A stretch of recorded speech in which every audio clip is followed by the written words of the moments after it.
Salkenu, salam kelapa Nusantara, jayalah selalu jaya petani Nusantara. Di antara beberapa kendala di lapangan musuh para petani kelapa Nusantara tentunya berbagai jenis hama di pohon tanaman jenis palma kelapa ini. Tentunya dari beberapa daerah di Jawa Tengah, bahkan habitat pohon kelapa habis dikarenakan hama wawung. Seperti ini misalkan dari kemudian nanti dari saya Purwanto Sipurkojip, petani produsen ini, sebagai dokumentasi pada kesempatan berikutnya akan saya videokan pemotongan dahan ketika bertujuan untuk dokumentasi. Ini memang saya lambatkan untuk pada nantinya bibit kelapa lebih kurang dalam umur 1 tahun lebih sedikit ini tumbuh ke atas normal seperti sedia kala.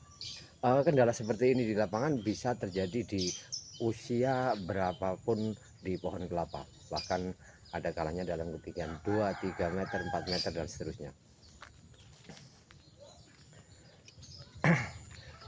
Kenyamanan yang selalu kita sajikan untuk bertransaksi langsung dengan petani produsen ini untuk mengurangkan kenakalan orang tengah sebagai penyampaian dari varietas kelapa yang ingin ditanam oleh petani kelapa Nusantara yang berasal dari daerah lain. Prasutan Ambal Kebumen, Jawa Tengah, sentra pembinaan bibit kelapa. Tentunya beberapa reputasi testimoni sudah diadakan dari sentra benih kelapa ini.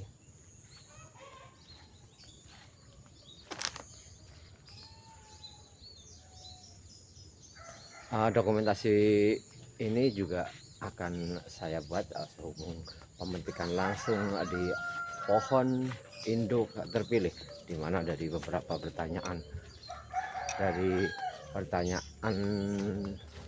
calon pelahan kelapa Genjah Entok Kebumen kenapa bisa tinggi. Dari sifat kelebihannya justru ketika kelapa Genjah Entok Kebumen bahkan mampu produktif lebih di atas 60 tahun.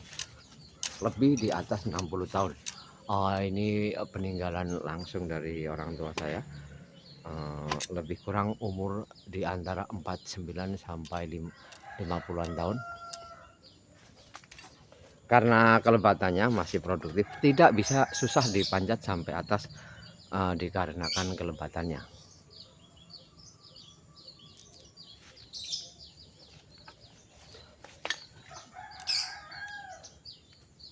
Berketinggian kurang lebih 9 meter. Jadi sifat-sifat Genjah Entok Kebumen dengan pelepah yang lebih pendek.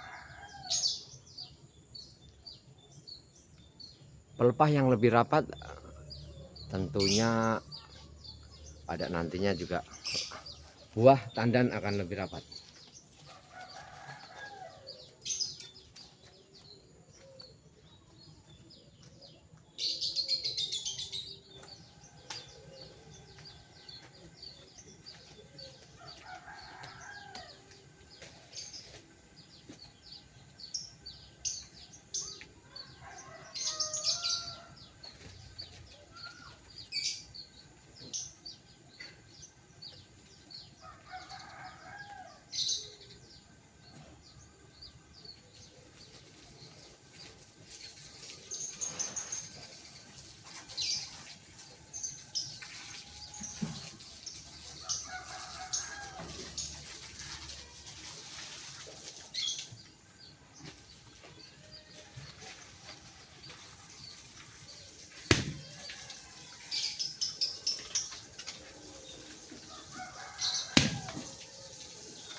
apapun alasannya, semoga apapun jalan keluar yang terbaik. Tentang kontroversi untuk impor, untuk ekspor butiran kelapa untuk dari Indonesia ke Brazil. Atas semoga kan apapun penyelesaian pemerintah pro kontra itu intinya tidak berpengaruh. Intinya apapun yang terbaik semoga kan dari harapan petani kelapa Nusantara. Harga sesuai proses, harga yang kondusif untuk bibit kelapa bisa terkondisikan oleh pihak pemerintah Indonesia. Salam petani berani, salam investasi. Pertanian adalah perdagangan. Dimanapun Anda membeli, kapanpun Anda membeli, dengan siapapun Anda membeli, pastikan ciri varietas kelapa apa yang ingin Anda lahankan. Ternyata dari keseluruhan beberapa jumlah penyurvei, jumlah pembeli antar pulau yang datang langsung ke petani, tentunya dari beberapa reputasi ada trauma tersendiri ketika harus menebang beberapa hektar lahan karena kelapa yang ditanam bukanlah sesuai jenis varietas yang diinginkan. Tentunya faktor itu karena tidak memahami, karena susahnya bagi untuk orang awam mengetahui kevalitan dari varietas kelapa apa yang dia tanam. Tentu saja bagi yang mengetahui bahkan dari butiran, dari ketinggian di bibit siap tanam, apalagi dari ciri morfologi ketika bibit sudah tertanam berbatang serta dari ciri sifat lainnya. Jayalah selalu petani kelapa Nusantara.